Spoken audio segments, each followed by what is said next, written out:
First of all, I would like to thank you all for coming here. We didn't expect actually that so many people come. We're very pleased about this. And of course, above all, I want to welcome Professor Jeffrey Sachs and his wife, Sonia. Sonia. It's very, I have forgot my things, so it's very difficult to introduce him. He did so many things in life. You know, he's of course the advisor to three secretary generals now. He is professor from Columbia University. He started the Earth Institute, and you correct me afterwards if I'm wrong. And now you're director of the Center for Sustainable Development Solutions, all these things. Sonia, I forgot most of it. There's much more. But I want to say something more personally, because I know Jeff for some time, you know, and I know, of course, the international field more than this parliament. I've never met any person who is so well connected internationally than Jeff. So well connected, both in the religious areas, he went to the Vatican, but also in the political areas. Jeff can go anywhere in the world and they will know him, whether it's the Middle East, whether it's in China, whether it's in Moscow, hopefully very soon also again in Kiev, and whether it's in Africa or Latin America. And he has a very long experience. I would say the people he knows are alive or dead, because he does this type of job since a very long time. What I think is also, at least from my point of view, so special about Jeff is that he's always remained an advisor. He has never tried to enter any political field, to align with any political party. So he has remained independent, and that, of course, adds to his credibility. And I think that's also the reason, at least for me, and maybe many of you will agree, that he has become a spokesman in economics, sustainable development, environment, and of course in politics. And today, Jeff is probably the person in the world to speak up for peace, everywhere for peace, which is all these things combined. And therefore, I'm very happy that you're here, and very proud also that you followed my our invitations. And he will talk about the geopolitics of peace. Now, Jeff is coming now to the Parliament when the European Union is in turmoil for whatever. I don't want to value this, but I think we have now the Ukraine war. It's an American initiative. Europe will not sit on the table, although this is a war on European soil. And so we are in a very difficult situation. I think we don't know in what directions to go. I'm here since 6 months in this parliament, and for somebody who worked for the UN, I was actually quite shocked to learn that this parliament speaks only about war, and that you can, with force, create solutions. In the UN, we always spoke differently in all the countries. And when I say here things which I say actually in all the war countries I've been to, and I've been 34 years in war countries, I'm booed for these things. But I think we have now to rethink what we want to do. And I hope the European Union will also come, because I'm pro-European Union, will come to realize that we have also to see how we seek peace and how we manage peace and how we create, again, a peaceful Europe. And Jeff might give us, for these things, some insight. Thank you very much. Great.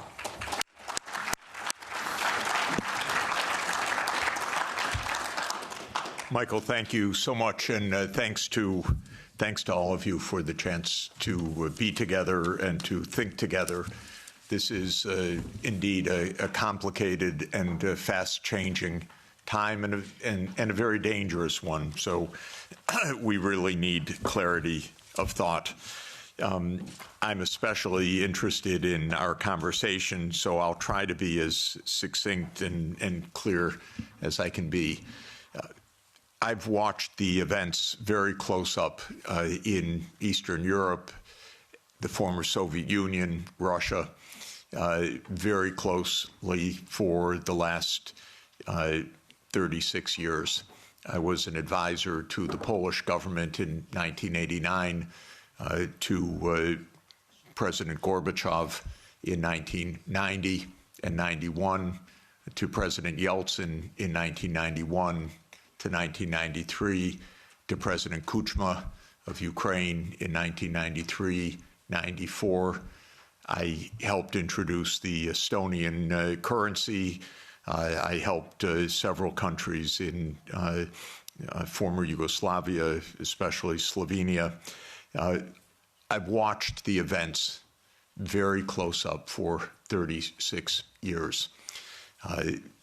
After the Maidan, I was asked by the new government to come to Kiev, and I was taken around the Maidan, and I learned a lot of things firsthand. I've been in touch with Russian leaders for more than 30 years. I know the American political leadership close up.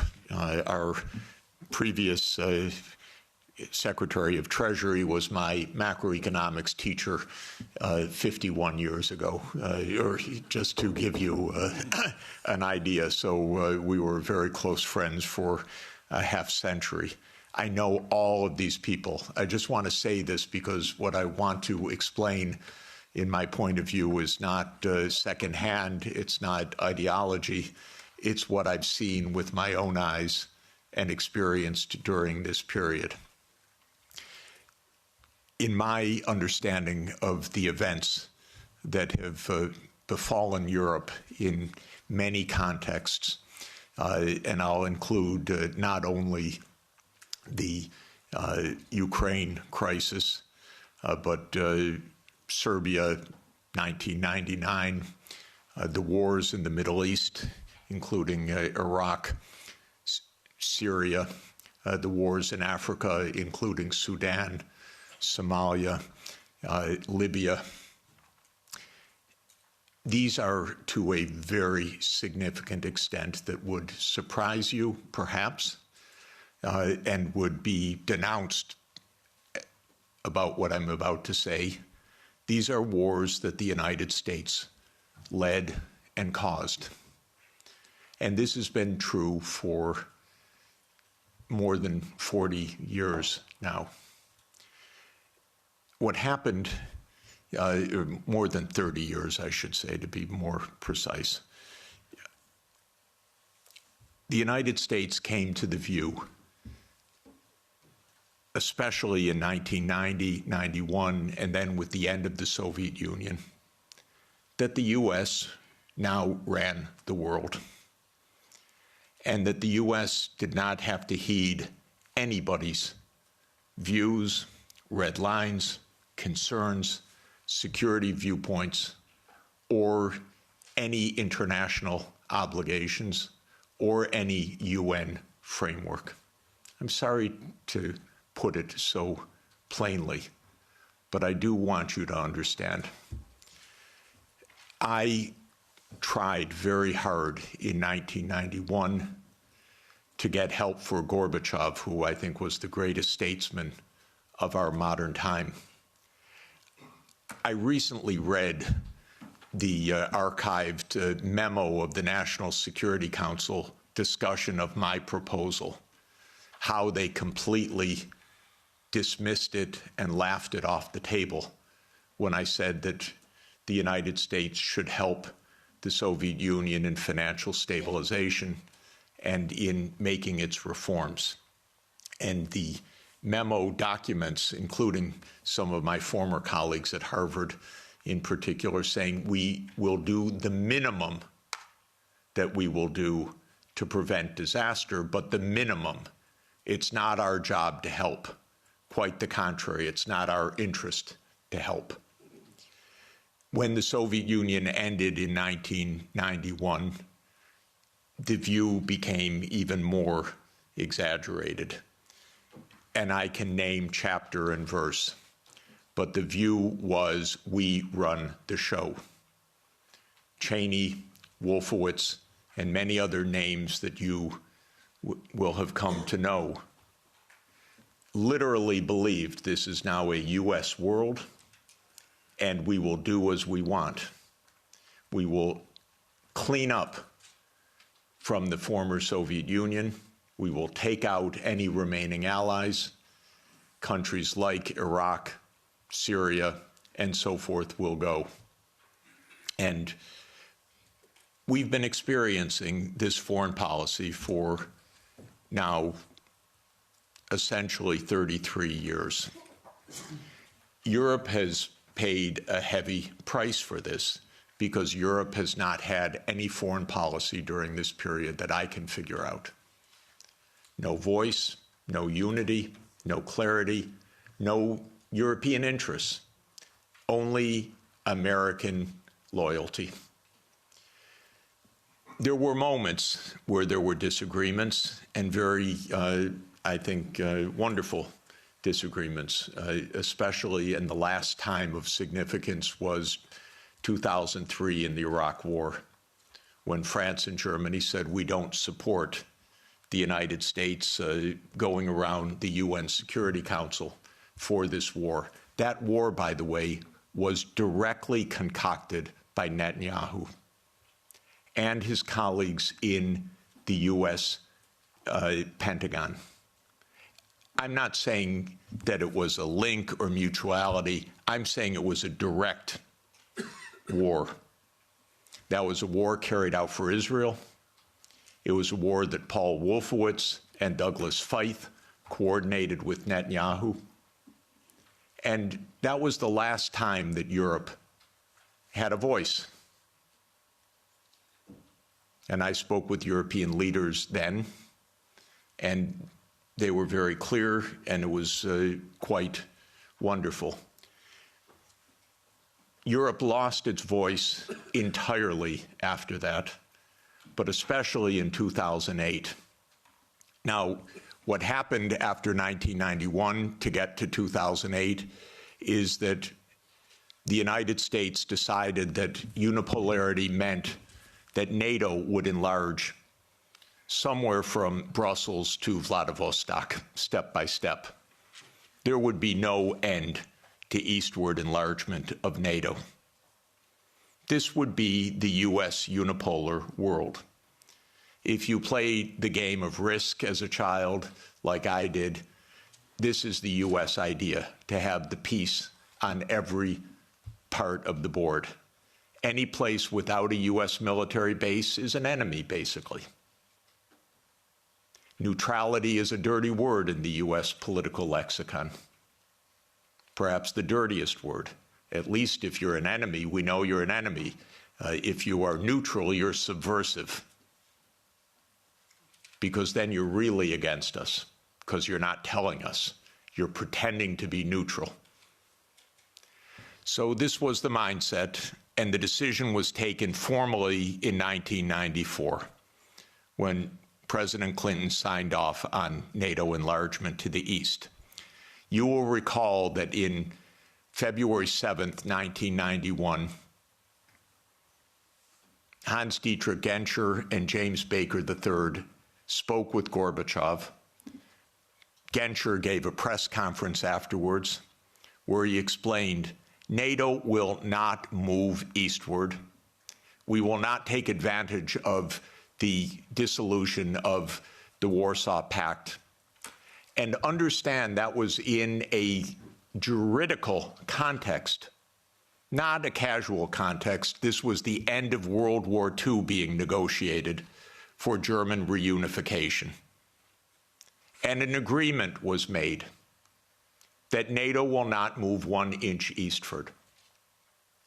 And it was explicit, and it is in countless documents, and just look up National Security Archive of George Washington University, and you can get dozens of documents. It's a website called What Gorbachev Heard About NATO. Take a look, because everything you're told by the U.S. is a lie about this. But the archives are perfectly clear. So the decision was taken in 1994 to expand NATO all the way to Ukraine. This is a project. This is not one administration or another. This is a U.S. government project that started more than 30 years ago.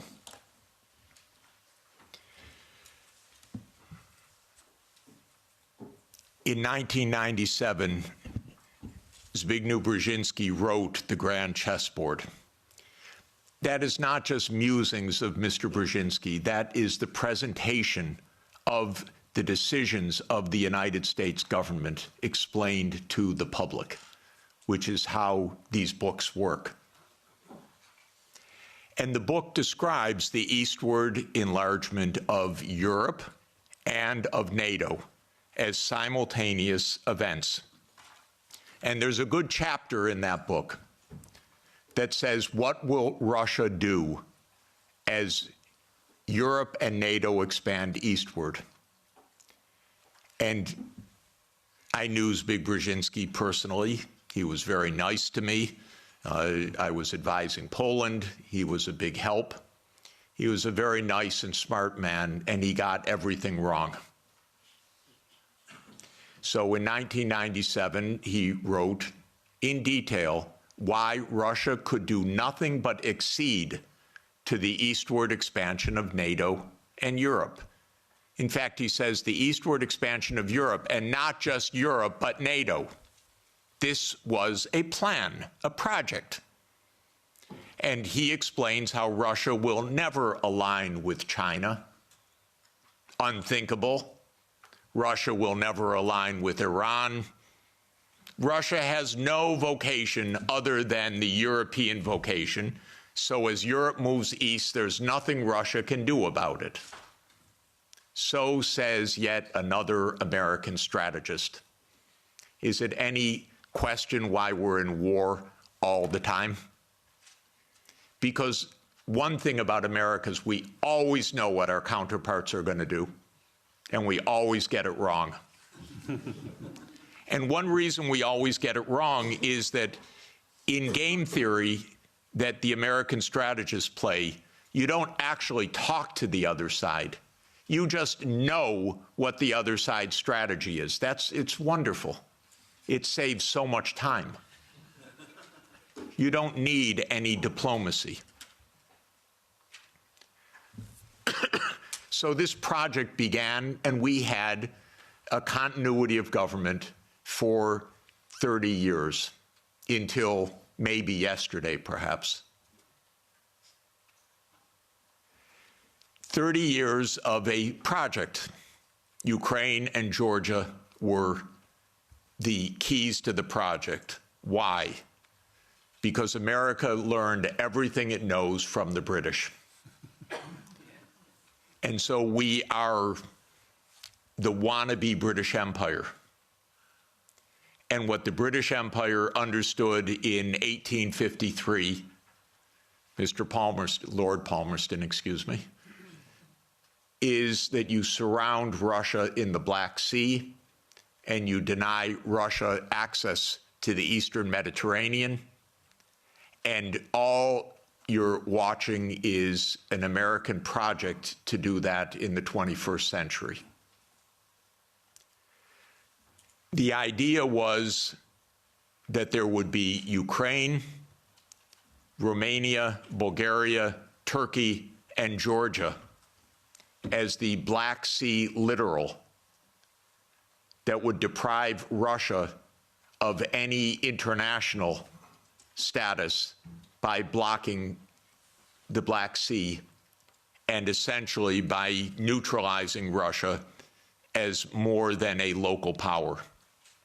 Brzezinski's completely clear about this. And before Brzezinski, there was Mackinder. And who owns the island of the world owns the world. So this project goes back a long time. I think it goes back basically to Palmerston. And again, I've lived through every administration. I've known these presidents. I've known their teams. Nothing changed much from Clinton to Bush to Obama to Trump 1 to Biden. Maybe they got worse step by step. Biden was the worst in my view. Maybe also because he was not compos mentis for the last couple of years. And I say that seriously, not as a snarky remark. The American political system is a system of image. It's a system of media manipulation every day. It is a PR system. And so you could have a president that basically doesn't function and have that in power for 2 years and actually have that president run for re-election. And one damn thing is he had to stand on a stage for 90 minutes by himself. And that was the end of it. Had it not been that mistake, he would have gone on to have his candidacy, whether he was sleeping after 4 p.m. in the afternoon or not. So this is actually the reality. Everybody goes along with it. It's impolite to say anything that I'm saying, because we don't speak the truth about almost anything in this world right now. So this project went on from the 1990s, bombing Belgrade 78 straight days in 1999 was part of this project. Splitting apart the country when borders are sacrosanct, aren't they indeed, except for Kosovo. That's fine, because borders are sacrosanct except when America changes them. Sudan was another related project. The South Sudan rebellion. Did that just happen because South Sudanese rebelled? Or can I give you the CIA playbook to please understand, as grown-ups, what this is about? Military events are costly.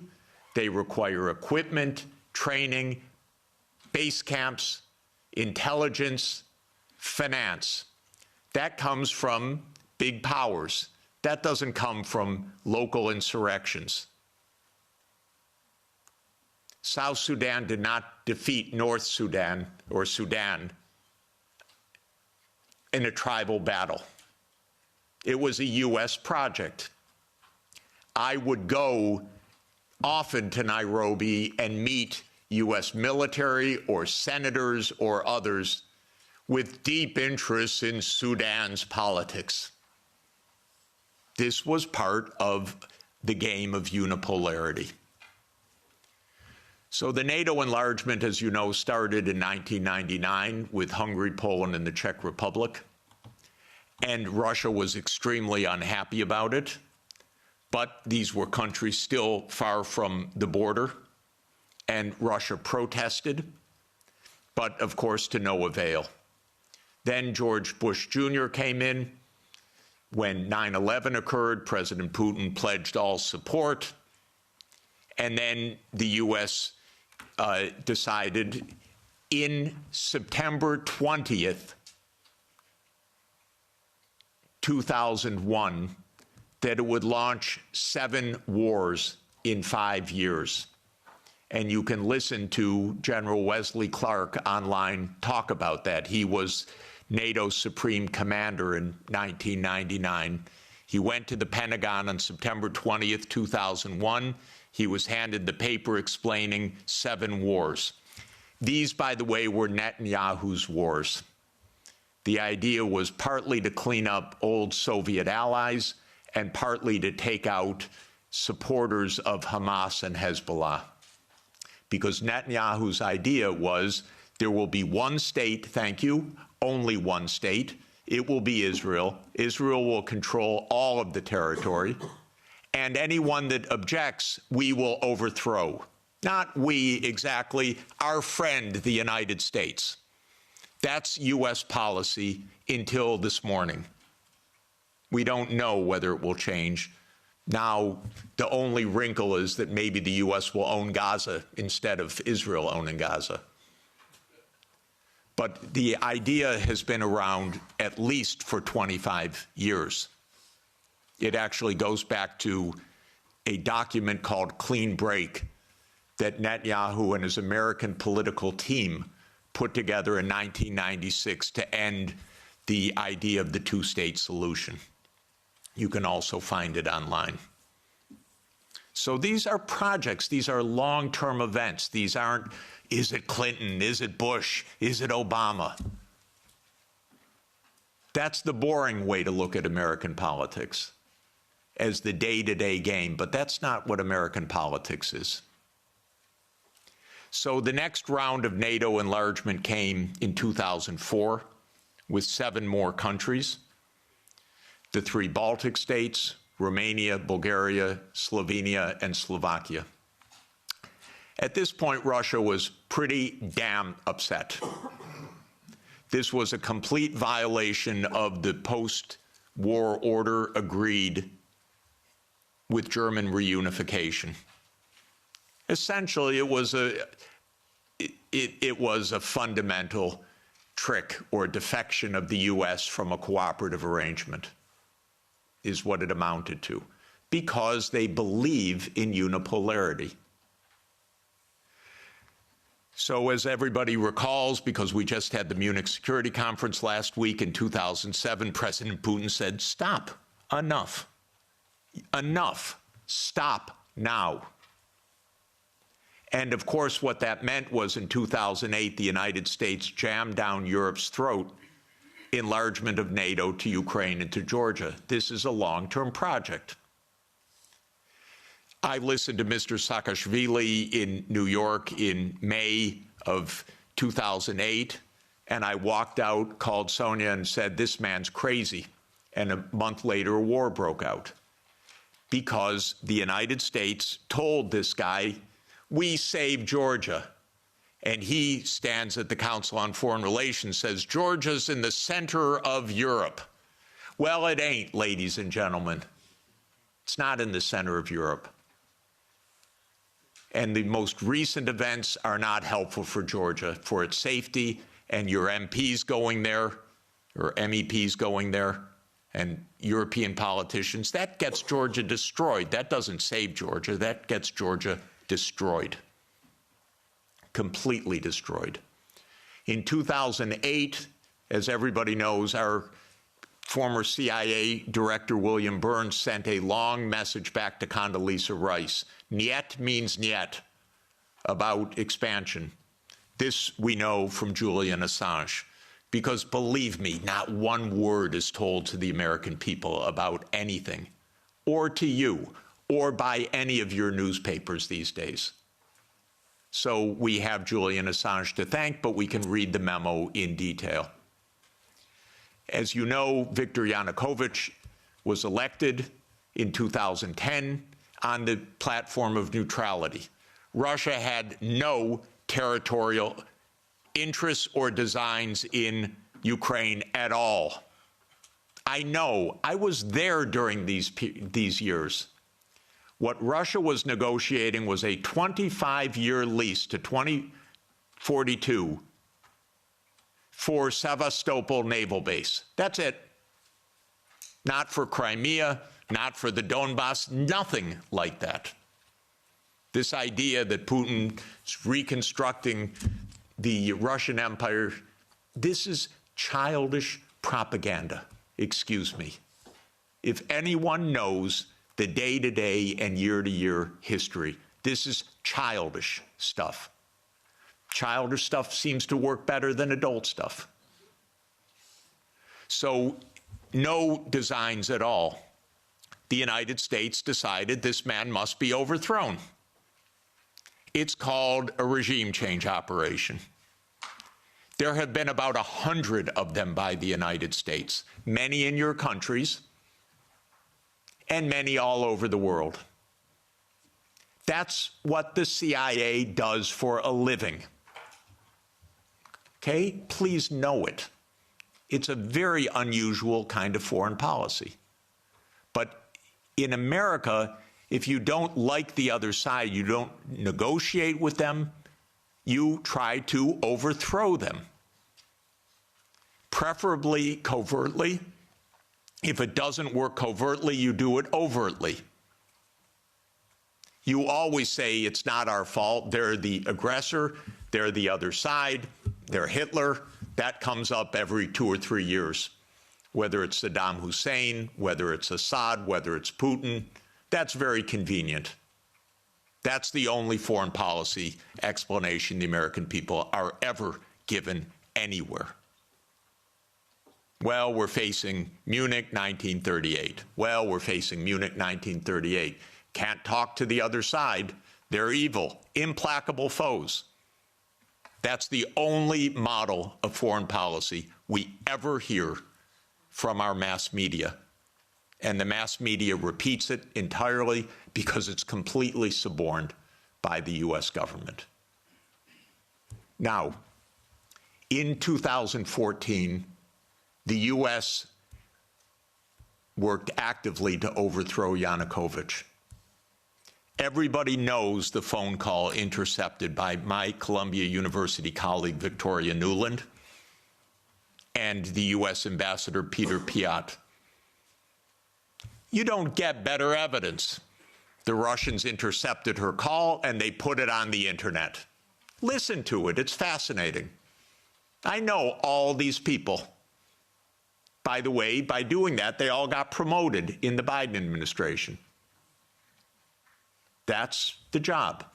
Now, when the Maidan occurred, I was called immediately. Oh, Professor Sachs, the new Ukrainian prime minister would like to see you to talk about the economic crisis.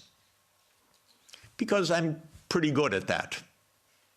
And so I flew to Kiev and I was walked around the Maidan. And I was told how the U.S. paid the money for all the people around the Maidan. Spontaneous, revolution of dignity. Ladies and gentlemen, please, where do all these media outlets come from? Where does all this organization come from? Where do all these buses come from? Where do all these people called in come from? Are you kidding? This is organized effort. And it's not a secret, except to citizens of Europe and the United States. Everyone else understands it quite clearly. Then came Minsk, and especially Minsk II, which, by the way, was modeled on South Tyrolean autonomy. And the Belgians could have related to Minsk II very well. It said there should be autonomy for the Russian-speaking regions in the east of Ukraine. It was supported unanimously by the UN Security Council. The United States and Ukraine decided it was not to be enforced. Germany and France, which were the guarantors of the Normandy process, let it go. And it was absolutely another direct American unipolar action with Europe, as usual, playing completely useless subsidiary role, even though it was a guarantor of the agreement. Trump won, raised the armaments. There were many thousands of deaths in the shelling by Ukraine in the Donbass. There was no Minsk II agreement. And then Biden came into office. And again, I know all these people. I used to be a member of the Democratic Party. I now am strictly sworn to be a member of no party, because both are the same anyway, and because this is, the Democrats became complete warmongers over time, and there was not one voice about peace, just like most of your parliamentarians, the same way. So at the end of 1991, Putin put on the table a last effort in two security agreement drafts, one with Europe and one with the United States. The U.S. put on the table December 15th, 2021. I had an hour call with Jake Sullivan in the White House begging, Jake, avoid the war. You can avoid the war. All you have to do is say NATO will not enlarge to Ukraine. And he said to me, oh, NATO's not going to enlarge to Ukraine. Don't worry about it. I said, Jake, say it publicly. No, we can't say it publicly. Say, Jake, you're going to have a war over something that isn't even going to happen? He said, don't worry, Jeff, there will be no war. These are not very bright people. I'm telling you, if I can give you my honest view, they're not very bright people, and I've dealt with them for more than 40 years. They talk to themselves. They don't talk to anybody else. They play game theory. In non-cooperative game theory, you don't talk to the other side. You just make your strategy. This is the essence of game theory. It's not negotiation theory. It's not peacemaking theory. It is unilateral, non-cooperative theory, if you know formal game theory. That's what they play. It started at the Rand Corporation. That's what they still play. In 2019, there's a paper by Rand, How Do We Extend Russia? Do you know they wrote a paper, which Biden followed, How Do We Annoy Russia?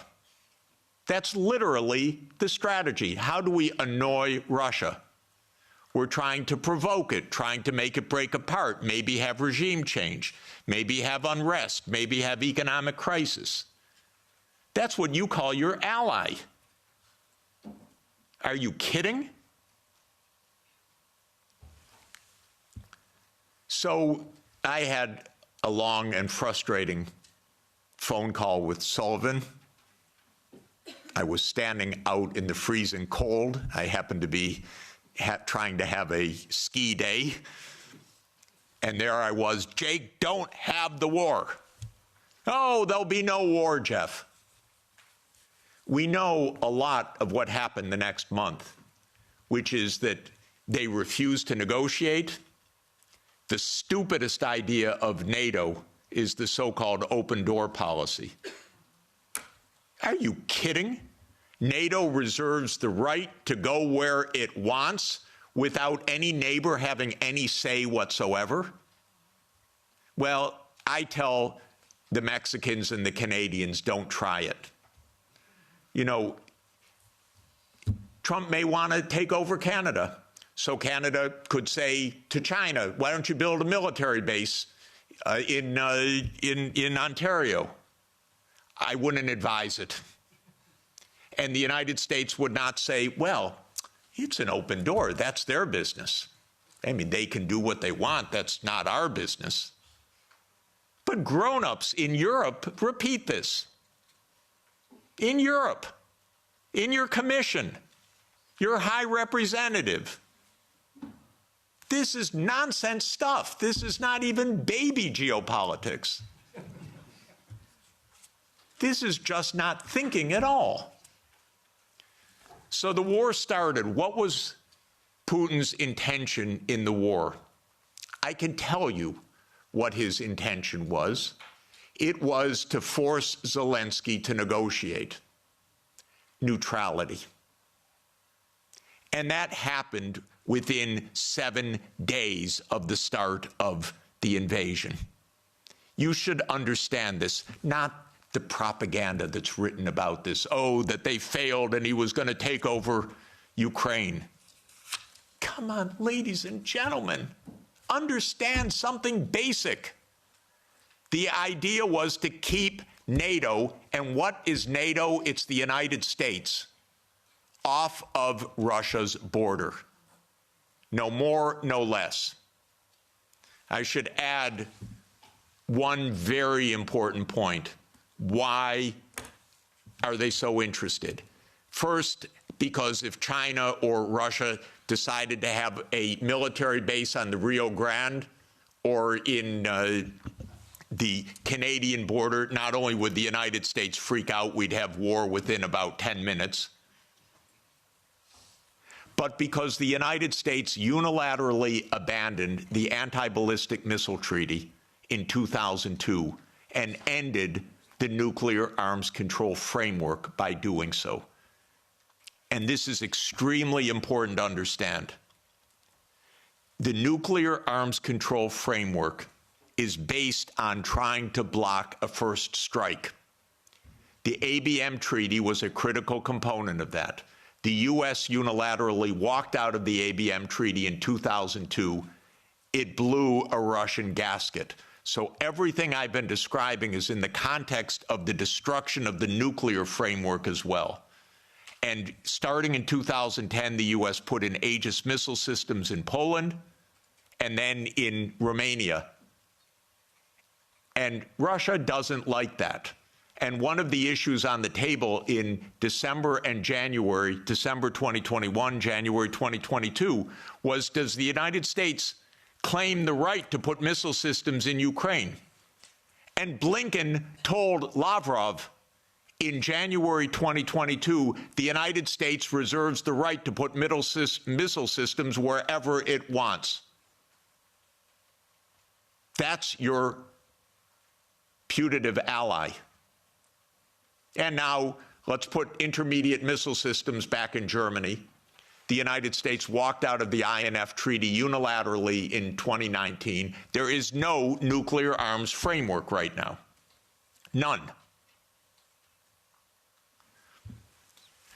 When Zelensky said in 7 days, let's negotiate, I know the details of this exquisitely because I've talked to all the parties in detail. Within a couple of weeks, there was a document exchanged that President Putin had approved, that Lavrov had presented, that was being managed by the Turkish mediators. I flew to Ankara to listen in detail to what the mediators were doing. Ukraine walked away unilaterally from a near agreement. Why? Because the United States told them to. Because the UK added icing to the cake by having Bojo go in early April to Ukraine and explain. And he has recently, and if your security is in the hands of Boris Johnson, God help us all. Keith Starmer turns out to be even worse. It's unimaginable, but it is true. Boris Johnson has explained, and you can look it up on the website, that what's at stake here is Western hegemony. Not Ukraine, Western hegemony. Michael and I met at the Vatican with a group in the spring of 2022, where we wrote a document explaining nothing good can come out of this war for Ukraine. Negotiate now, because anything that takes time will mean massive amounts of deaths, risk of nuclear escalation, and likely loss of the war. I want to change one word from what we wrote then. Nothing was wrong in that document. And since that document, since the U.S. talked the negotiators away from the table, about 1 million Ukrainians have died or been severely wounded. And the American senators, who are as nasty and cynical and corrupt as imaginable, say this is wonderful expenditure of our money because no Americans are dying. It's the pure proxy war. One of our senators nearby me, Blumenthal, says this out loud. Mitt Romney says this out loud. It's best money America can spend. No Americans are dying. It's unreal. Now, just to bring us up to yesterday, this failed. This project failed. The idea of the project was that Russia would fold its hand. The idea all along was Russia can't resist, as Zbigniew Brzezinski explained in 1997. The Americans thought, we have the upper hand. We're going to win because we're going to bluff them. They're not really going to fight. They're not really going to mobilize. The nuclear option of cutting them out of SWIFT, that's going to do them in. The economic sanctions, that's going to do them in. The HIMARS, that's going to do them in. The ATACMS, the F-16s. Honestly, I've listened to this for 70 years. I've listened to it as semi-understanding, I'd say, for about 56 years. They speak nonsense every day. My country, my government. This is so familiar to me, completely familiar. I begged the Ukrainians, and I had a track record with the Ukrainians. I advised the Ukrainians. I'm not anti-Ukrainian, I'm pro-Ukrainian completely. I said, save your lives, save your sovereignty, save your territory, be neutral. Don't listen to the Americans. I repeated to them the famous adage of Henry Kissinger, that to be an enemy of the United States is dangerous, but to be a friend is fatal. Okay, so let me repeat that for Europe. To be an enemy of the United States is dangerous, but to be a friend is fatal. So let me now finalize a few words about Trump. Trump does not want the losing hand. This is why it is more likely than not this war will end, because Trump and President Putin will agree to end the war. If Europe does all its great warmongering, it doesn't matter. The war is ending. So get it out of your system. Please tell your colleagues. It's over. And it's over because Trump doesn't want to carry a loser. That's it. It's not some great morality. He doesn't want to carry a loser. This is a loser. The one that will be saved by the negotiations taking place right now is Ukraine. Second is Europe. Your stock market's rising in recent days by the horrible news of negotiations. I know this has been met with the sheer horror in these chambers, but this is the best news that you could get. Now, I encouraged, they don't listen to me, but I tried to reach out to some of the European leaders. Most don't want to hear anything from me at all. But I said, don't go to Kiev. Go to Moscow. Discuss with your counterparts. Are you kidding? You're Europe. You're 450 million people. You're $20 trillion economy. You should be the main economic trading partner of Russia. It's natural links. By the way, if anyone would like to discuss how the U.S. blew up Nord Stream, I'd be happy to talk about that.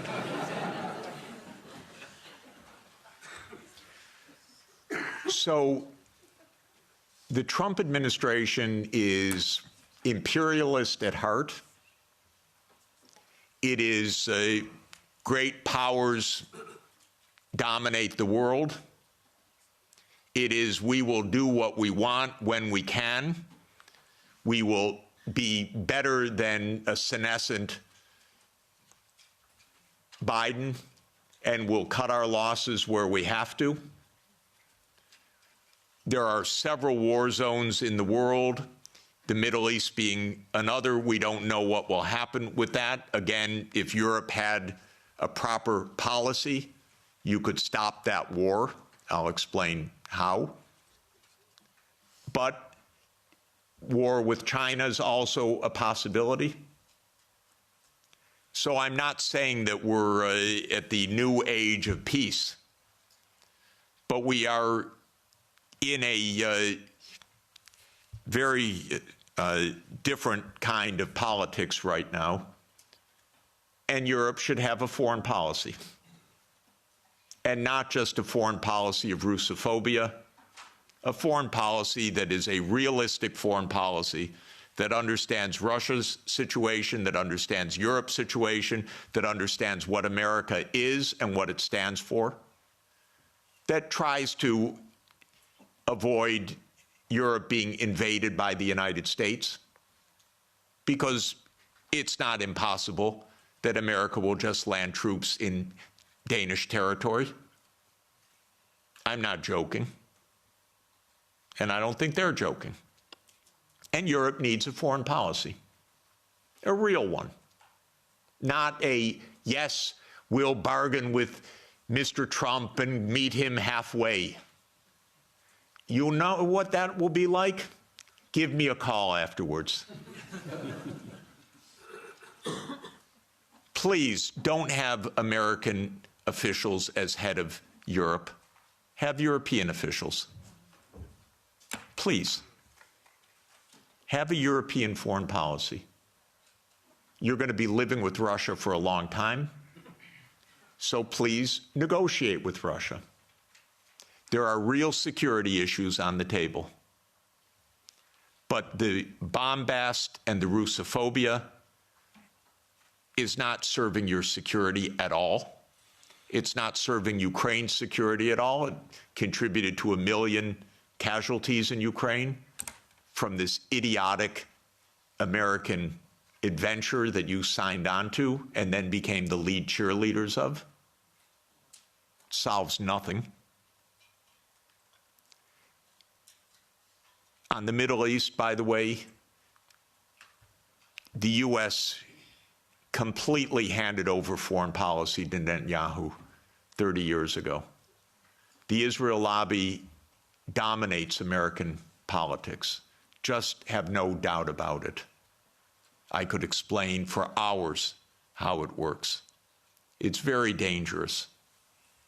I'm hoping that Trump will not destroy his administration and worse, the Palestinian people, because of Netanyahu, who I regard as a war criminal, properly indicted by the ICC, and that needs to be told no more, that there will be a state of Palestine on the borders of the 4th of June, 1967, according to international law, as the only way for peace.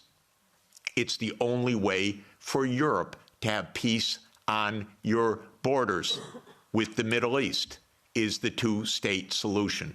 There is only one obstacle to it, by the way, and that is the veto of the United States in the UN Security Council. So if you want to have some influence, tell the United States, drop the veto. You are together with 180 countries in the world.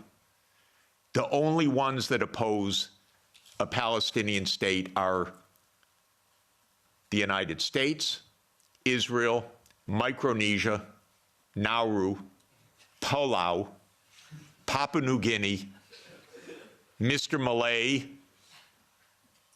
and Paraguay. So this is a place where Europe could have a big influence. Europe has gone silent about the JCPOA and Iran.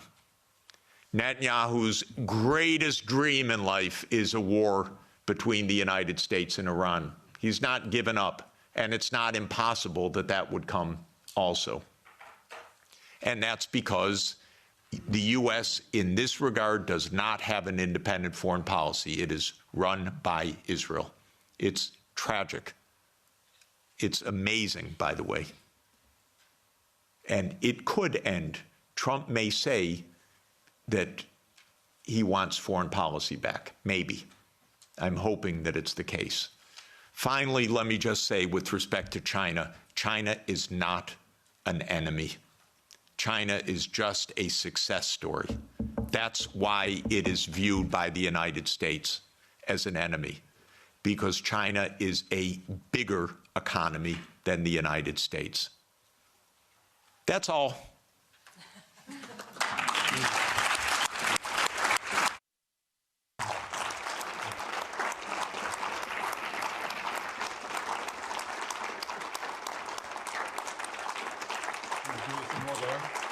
Thanks.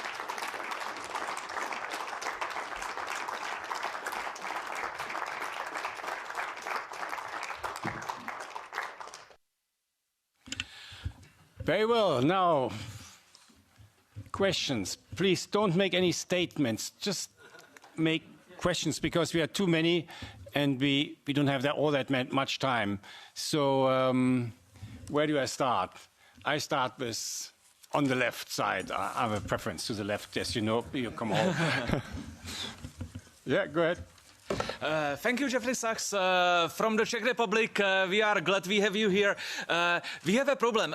We were cursed by a witch who told the EU, and the EU is mugged. So it won't be improved until 2029.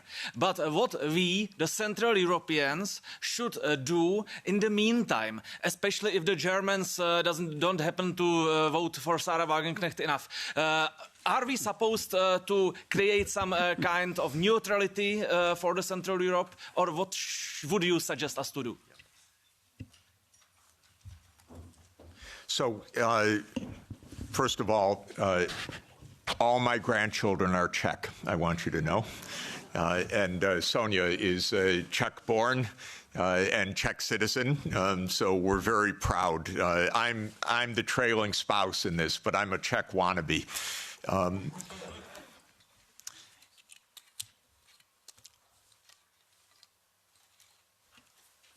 Europe needs to have a foreign policy that is a European foreign policy, and it needs to be a realist foreign policy. Realist is not hate. Realist is actually trying to understand both sides and to negotiate. There are two kinds of realists, defensive realists and offensive realists. My dear friend John Mearsheimer, who is the offensive realist, we're very close friends and I love him, but I believe more than he does, you talk to the other side and you find a way to make an understanding. And so basically, Russia is not going to invade Europe. This is the fundamental point. It may get up to the Dnieper River. It's not going to invade Europe. But there are real issues. The main issue for Russia was the United States, because Russia, as a major power and the largest nuclear power in the world, was profoundly concerned about U.S. unipolarity from the beginning. Now that this is seemingly, possibly ending, Europe has to open negotiations directly with Russia as well, because the United States will quickly lose interest, and you're going to be living with Russia for the next thousands of years. Okay? So what do you want? You want to make sure that the Baltic states are secure. The best thing for the Baltic states is to stop their Russophobia. This is the most important thing. Estonia has about 25% Russian citizens, or Russian-speaking citizens, ethnic Russians. Latvia, the same. Don't provoke the neighbor. That's all. This is not hard. It really isn't hard. And again, I want to explain my point of view. I have helped these countries, the ones I'm talking about, trying to advise. I'm not their enemy. I'm not Putin's puppet. I'm not Putin's apologist. I worked in Estonia. They gave me, I think it's the second highest civilian honor that a president of Estonia can bestow on a non-national, because I designed their currency system for them in 1992. So I'm giving them advice. Do not stand there, Estonia, and say, we want to break up Russia. Are you kidding? Don't. This is not how to survive in this world. You survive with mutual respect, actually. You survive in negotiation. You survive in discussion. You don't outlaw the Russian language. Not a good idea when 25% of your population has a first language of Russian. It's not right even if there weren't a giant on the border. it wouldn't be the right thing to do. You'd have it as an official language. You'd have a language of in lower school. You wouldn't antagonize the Russian Orthodox Church. So basically, we need to behave like grown-ups. And when I constantly say that they're acting like children, Sonia always says to me, that's unfair to children. Because this is worse than children. We have a 6-year-old granddaughter and a 3-year-old grandson, and they actually make up with their friends. And we don't tell them, go, just ridicule them tomorrow and every day. We say, go, give them a hug, and go play. And they do. This is not hard. By the way, well, anyway, I won't belabor the point. Thank you. So, elect a new government. No, I shouldn't say that. All I should say is change policy. I don't want to have a politically. Does that work? Yeah. Hi, my name's Kira. I'm a reporter with the Brussels Times. Thank you for the fascinating talk, Jeffrey. I just wanted to ask you about Trump's statements about wanting NATO members to increase their spending by 5%. And we're now seeing lots of countries scrambling to prove that they're going to do that, including Belgium. And given that Belgium is also the NATO headquarters, I wanted to ask you what would be the appropriate response to those statements by NATO members? Thanks. We don't see exactly eye to eye on this question, so let me give you my own view. My first recommendation, with all respect to Brussels, is move the NATO headquarters somewhere else. I mean it seriously, because one of the worst parts of European policy right now is a complete confusion of Europe and NATO. These are completely different, but they became exactly the same. Europe is much better than NATO. In my opinion, NATO isn't even needed anymore. I would have ended it in 1991. But because the U.S. viewed it as an instrument of hegemony, not as a defense against Russia, it continued afterwards. But the confusion of NATO and Europe is deadly, because expanding Europe meant expanding NATO, period. And these should have been completely different things. So this is the first point. My own view, again, with all respect to Michael, we only had a brief conversation about it, is that Europe basically should have its own foreign policy and its own military security, its own strategic autonomy, so-called. And it should. I'm in favor of that. I would disband NATO, and maybe Trump is going to do it anyway.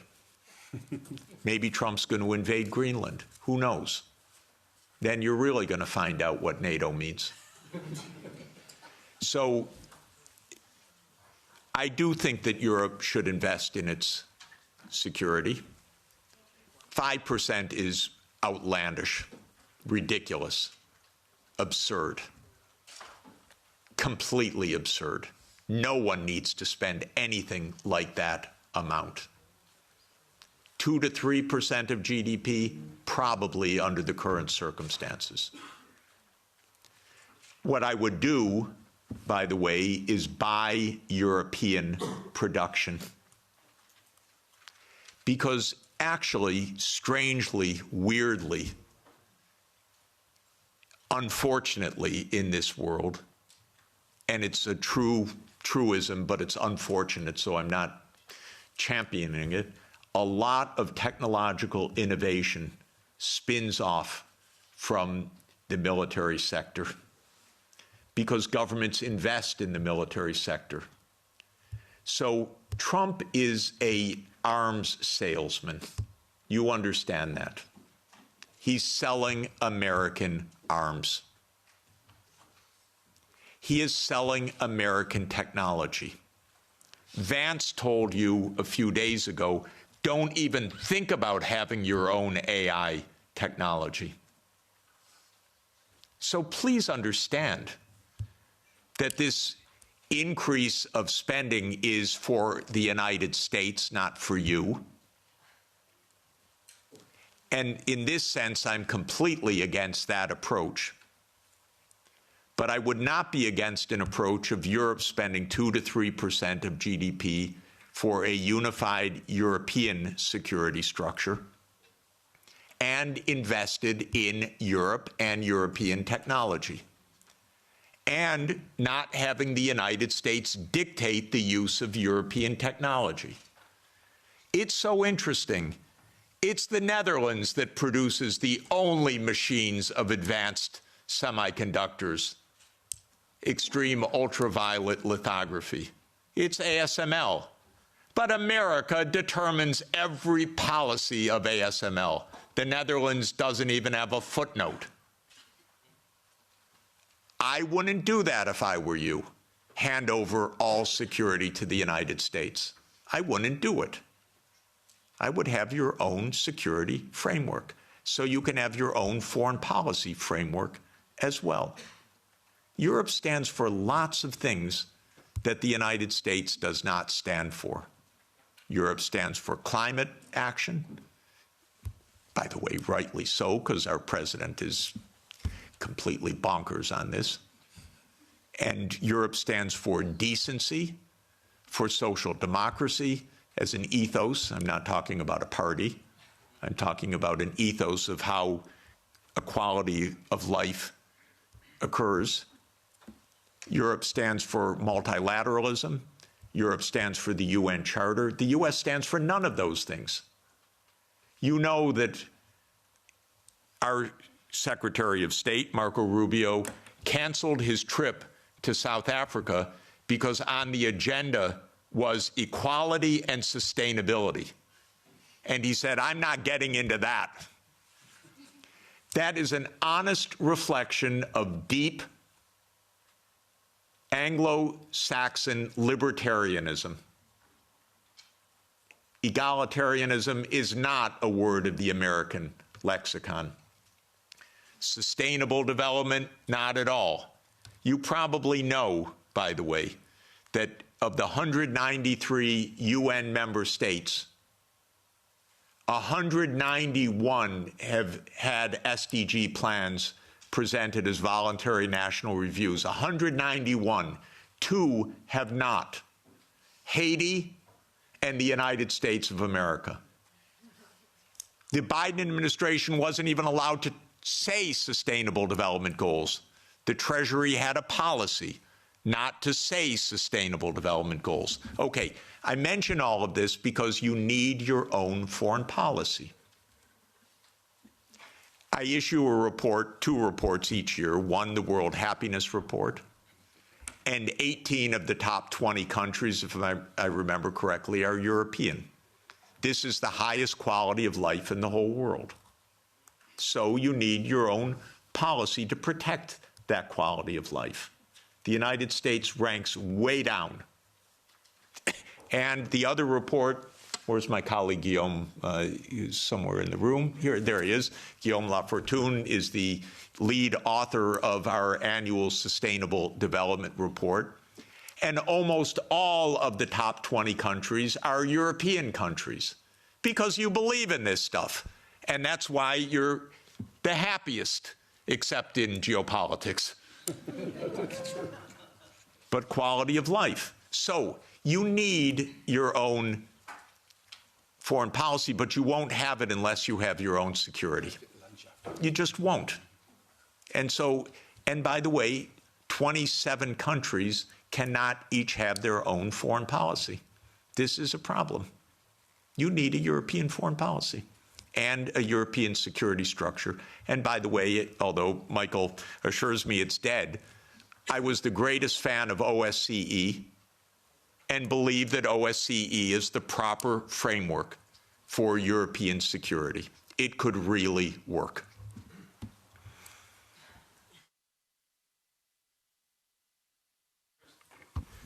Thank you very much. Yeah, okay. Thank you, Professor. I'm from Slovakia, and my Prime Minister, Robert Fico, was almost shot dead because the opinions you had the similar with him. Yes, we are, as a Slovakia, Slovak government, of the few countries in the European Union, we are talking to Russians. 2 months ago, I was talking with Mr. Medvedev. In 2 weeks, I will be talking in Duma with Mr. Slutsky, who is the chairman of the Russian Foreign Affairs Committee in Moscow. Maybe my question is, what would be your message to Russians in this moment? Because as I heard, they are on the victorious wave. They have no reason not to conquer the Donbass because that's their war aim. And what can Trump can offer to them to stop the war immediately? What would be the message for Russians from your side? Thank you very much. Lots of important things are now on offer and on the table, and I believe that the war will end quickly because of this, and this will be at least one blessing in a very difficult time. Exactly what the settlement will be, I think, is now only a question of the territorial issues, and that is whether it is the complete 4 oblasts, including all of Kherson and Zaporizhia, or whether it is on the contact line, and how all of this will be negotiated. I'm not in the room of the negotiations, so I can't really say more, but the basis will be there will be territorial concessions, there will be neutrality, there will be security guarantees for Ukraine, for all parties. There will be, at least with the U.S., an end of the economic sanctions. But what counts, of course, is Europe and Russia. I think that there are, and maybe there will be a restoration of nuclear arms negotiations, which would be extraordinarily positive. I think that there are tremendously important issues for Europe to negotiate directly with Russia. And so I would urge President Costa and the leadership of Europe to open direct discussions with President Putin, because European security is on the table. I know the Russian leaders, many of them quite well. They are good negotiators, and you should negotiate with them, and you should negotiate well with them. I would ask them some questions. I would ask them, what are the security guarantees that can work so that this war ends permanently? What are the security guarantees for the Baltic states? What should be done? Part of the process of negotiation is actually to ask the other side about your concerns, not just to know what they know as you think is true, but actually to ask, we have a real problem, we have a real worry, what are the guarantees? Well, I want to know the answers also. By the way, I know Minister Lavrov, for 30 years. I regard him as a brilliant foreign minister. Talk with him, negotiate with him, get ideas, put ideas on the table, put counter ideas on the table. I don't think all of this can be settled by pure reason because of oneself. You settle wars by negotiating and understanding what are the real issues, and you don't call the other side a liar when they express their issues. You work out what the implications of that are for the mutual benefit of peace. So the most important thing is stop the yelling, stop the warmongering, and discuss with the Russian counterparts. And don't beg to be at the table with the United States. You don't need to be in the room with the United States. You're Europe. You should be in the room with Europe and Russia. If the United States wants to join, that's fine. But to beg, no. And by the way, Europe does not need to have Ukraine in the room when Europe talks with Russia. You have a lot of issues, direct issues. Don't hand over your foreign policy to anybody, not to the United States, not to Ukraine, not to Israel. Keep a European foreign policy. This is the basic idea.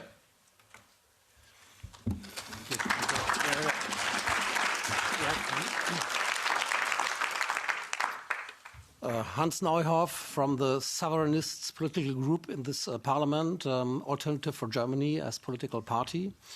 First of all, let me thank you, Mr. Sachs, for being here and sharing your ideas with us, and be assured that many of your ideas and of your colleague John Mersheimer have well been received by political groups here and have been integrated into our agenda. I widely share your views, yet there's one question regarding the historical account that you gave where I would like to go in some detail. And this concerns the beginning of NATO expansion. You reported from the website What Gorbachev Heard that there are many quotations from Genscher, for example, that NATO will not move 1 inch eastwards. Now, the 2+4 treaty has been signed in September 1990, right, in Moscow. So at that point in time, the Warsaw Pact still existed. And countries like Poland, Hungary, and Czechia were not part of the negotiations for the 2 and 4 treaty. So the Warsaw Pact actually dissolved in July 1991, and the Soviet Union dissolved in December 1991. So nobody who was present in the negotiations could speak for Poland, could speak for Hungary, could speak for Slovakia, that they would not try to become member of NATO once the overall situation has changed. So the counter-argument, which we have to counter, is that it was on the will of these countries, of Poland, of Hungary, of Slovakia, that they wanted to join NATO because of the very history they had with the Soviet Union. And of course, Russia was still perceived in a way as a follower of the Soviet Union. So how do you counter that argument?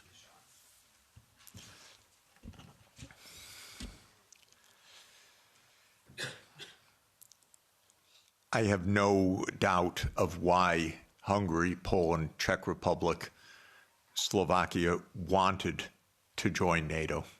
The question is, what is the U.S. doing to make peace? Because NATO is not a choice of Hungary, Poland, Czech Republic, or Slovakia. NATO is a U.S.-led military alliance. And the question is, how are we going to establish peace in a reliable way? If I were making those decisions back then, I would have ended NATO altogether in 1991. When those countries requested NATO, I would have explained to them what our Defense Secretary William Perry said, what our lead statesman George Kennan said, what our final ambassador to the Soviet Union, Jack Matlock, said. They said, well, we understand your feelings, but it's not a good idea because it could provoke a new Cold War with Russia. So that's how I would have answered it. When those countries joined in the first wave, I don't think it was that consequential, in fact, except that it was part of a bigger project. And the project was spelled out already in 1994. There's a very good book by Jonathan Haslam, Harvard University Press, called Hubris, which gives a detailed historical documentation of step-by-step what happened. And it's really worth reading. So this is now, but the point I would really make is that Ukraine and Georgia were too far.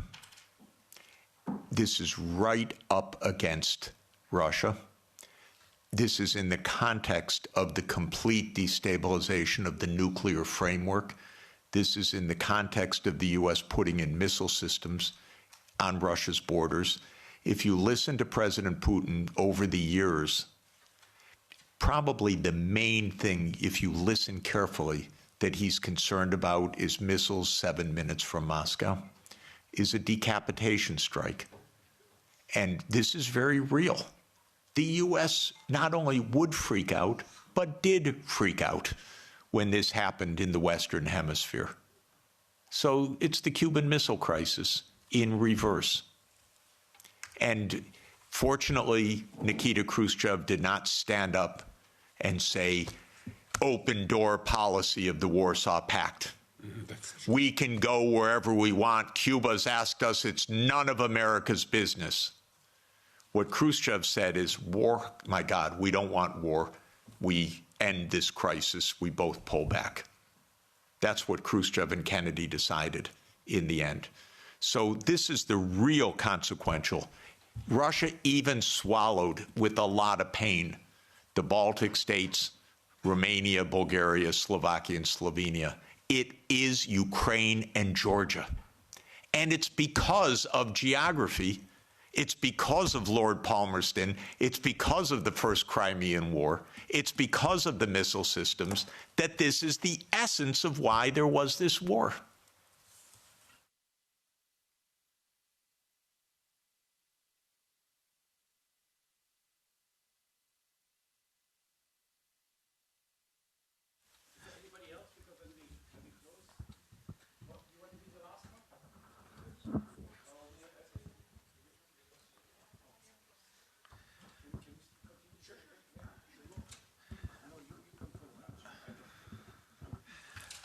Thank you very much, Professor Sachs, for coming. You've mentioned that the European Union needs to formulate its own foreign policy. In the past, the German-Franco alliance was a big driver for those policies. Now, with the Ukraine war, arguably that received a crack.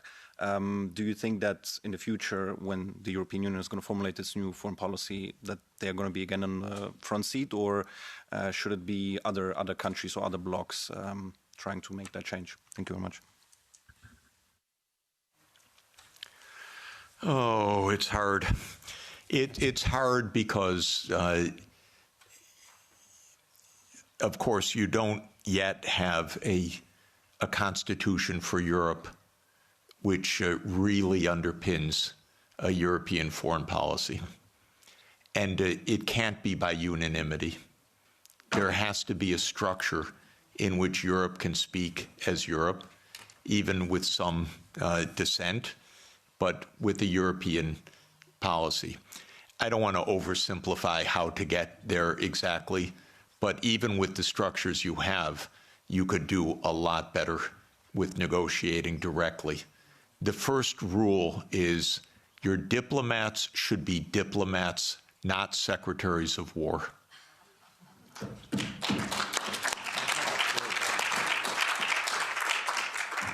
Honestly, that would go halfway, at least, to where you want to go. A diplomat is a very special kind of talent. A diplomat is trained to sit together with the other side and to listen, to shake hands, to smile, and to be pleasant. It's very hard. It's a skill. It's training. It's a profession. It's not a game. You need that kind of diplomacy. I'm sorry, we are not hearing anything like that. I'll just make a couple complaints. First, Europe is not NATO, as I said. I thought Stoltenberg was the worst, but I was wrong. It just keeps getting worse. Could someone in NATO stop talking, for God's sake, about more war? And could NATO stop speaking for Europe and Europe stop thinking it's NATO? This is the first absolute point. Second, I'm sorry, but your High Representative Vice Presidents need to become diplomats. Diplomacy means going to Moscow, inviting your Russian counterpart here, discussing. This doesn't happen till now. So this is really my point. Now, I believe that Europe should become more integrated and more unified in the years ahead. I'm a strong believer in subsidiarity. So we were discussing, I don't think housing policy is really Europe's main issue. I think this can be handled at the local level or at the national level. I don't see it as a European issue. But I don't see foreign policy as being a 27-country issue. I see it being as a European issue. And I see security being at a European level. So I think things need to be readjusted. But I'd like to see more Europe for truly European issues and maybe less Europe for things that are properly subsidiary to Europe at the national and the local level. And I hope that such an evolution can take place. You know, when the world talks about great powers right now, they talk about US, Russia, China, I include India, and I really want to include Europe, and I really want to include Africa as an African Union, and I want that to happen. But you'll notice on the list, Europe doesn't show up right now. And this is because there is no European foreign policy. Okay.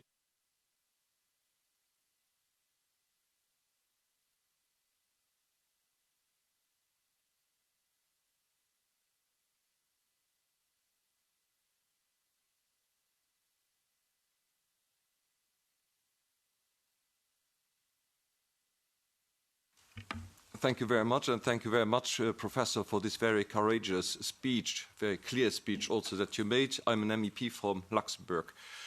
My question is the following. What are the long-term consequences of this lost war? We lost the war, now we have an uncertain future for NATO. We have also clearly, and you referred to it, the marginalization of Europe. We have a strengthening of the BRICS countries, which can be rivals in many respects. So will there be a future for a collective West over the next 20 or 30 years? Thank you very much. I don't believe there is a collective West. I believe that there is a United States and Europe that are in some areas in parallel interests and in many areas not in parallel interest.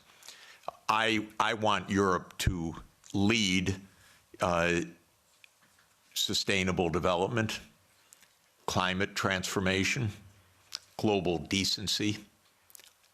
I believe if the world looked more like Europe, it'd be a happier, more peaceful, safer world. And longevity and better food, by the way.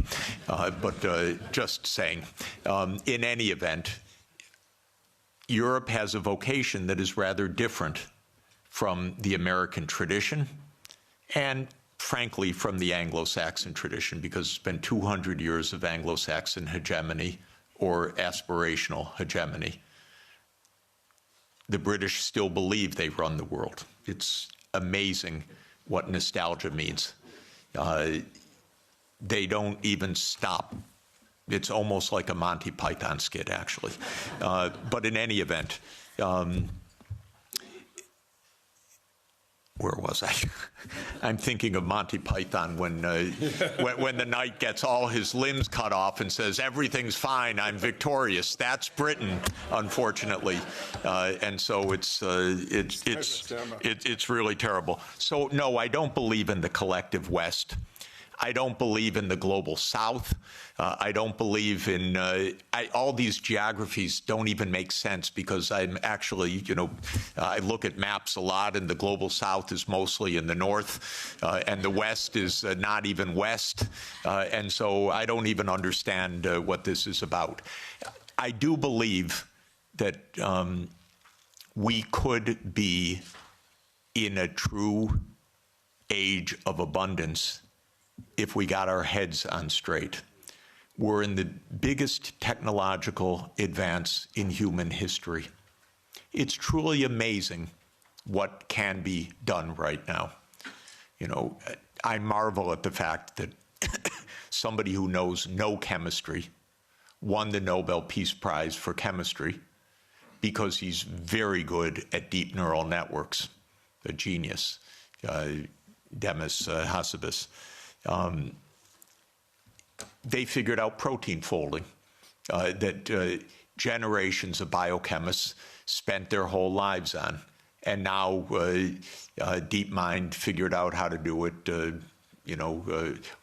by the thousands of proteins. We have friends that spent their entire life on one protein, brilliant friends. And now what we can do.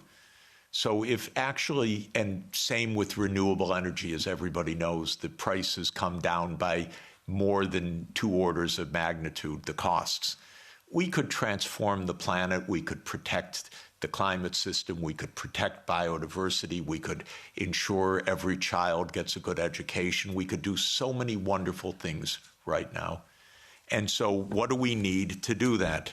In my view, we need peace, most importantly. And my basic point is there are no deep reasons for conflict anywhere. As every conflict I study is just a mistake. It's not, we are not struggling for Lebensraum. That idea that came from Malthus and that became a Nazi idea was always a wrong idea. It was a mistake, a fundamental intellectual mistake. An intellectual mistake, by the way, because leading scientists adopted the idea that we had race wars, we had national wars, we had wars of survival because we don't have enough on the planet. As an economist, I can tell you, we have plenty on the planet for everybody's development. Plenty. We're not in a conflict with China. We're not in a conflict with Russia. If we calm down, if you ask about the long term is very good, thank you. The long term, if we don't blow ourselves up, is very good. And so this is what we should aim for, a positive shared vision under international law. Because of our technology, things operate at a regional scale now. It used to be, it was villages, then it was small areas, then it was unification of countries. Now it's regional. That's not just because regions are wonderful, it's because the underlying technological realities say Europe should be an integrated area by transport, by fast rail, by digital, and so there's Europe. The politics follows the technological realities to a very important extent. We're in a world of regions now. So Europe should be Europe with subsidiarity. Don't lose all of the wonderful, wonderful national and local elements. But Europe should be Europe. So the good side is, I want Europe to have diplomacy, for example, with ASEAN. I spend a lot of time with the ASEAN countries. If the EU Green Deal, wonderful idea. I said many years ago, okay, to the ASEAN leaders, make an ASEAN Green Deal, and then talk with the Europeans so that you have this wonderful relationship, trade, investment, technology. So last year they announced an ASEAN Green Deal. What did Europe do about it? Nothing. It said, sorry, we're in the Ukraine war, thank you. No interest. So this is my point. The prospects are very positive if we construct the peace.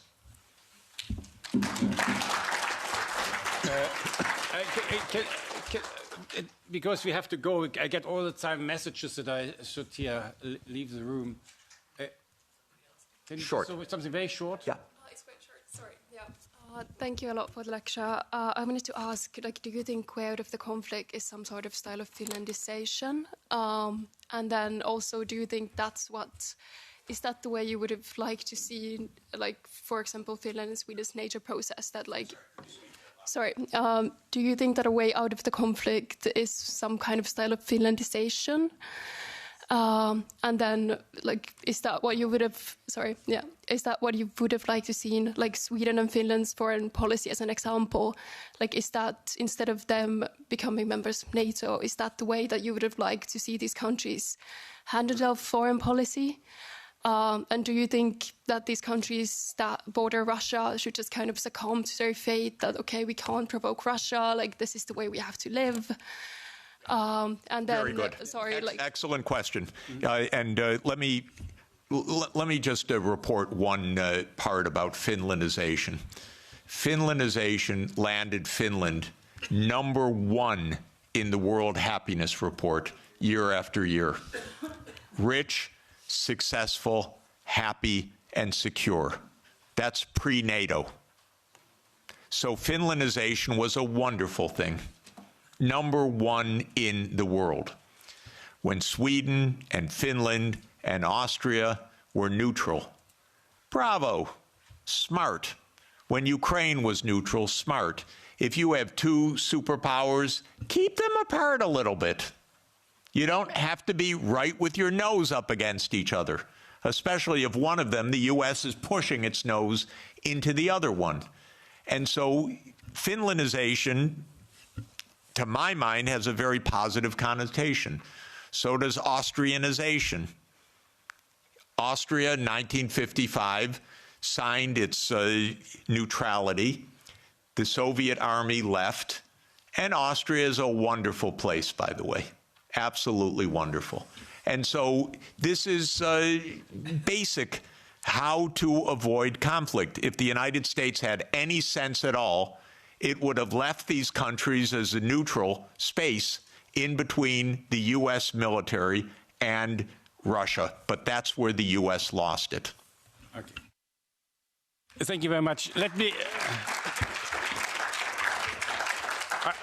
I just want to end with an appeal. I think we both agree that we will have the war will end within a month or two. That means the fighting will end. It doesn't mean that we will have peace in Europe. The peace in Europe, that has to be done by us, by Europeans, not by a president from the United States. We have to create this peace, and that is Europe, which includes, of course, Belarus, Russia, and all these other countries. So we have to do something. And we are here a parliament. As parliamentarians, we represent people.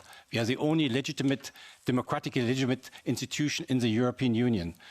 Maybe we should have become all a little bit more proactive in trying to move this peace process forwards across party lines. I think, I don't know how many parties here really are, but that we can talk to each other without saying, you're from this party, you're from this party. I think we really have to concentrate. If here we could not take more initiative from the parliament vis-à-vis the commission and saying, we are presenting the people, not you. We are presenting the people. And these people in Europe want peace, and that's what we should go. So maybe this is the beginning of one. We will make every month, I will organize with my colleagues the same thing here about different topics, which were all around it. And we hope that this one we get a discussion that is different what we have in the plenum, where we basically don't have a discussion, but that we have a discussion and also across the party, and invite also people from other political parties. We don't bite anybody.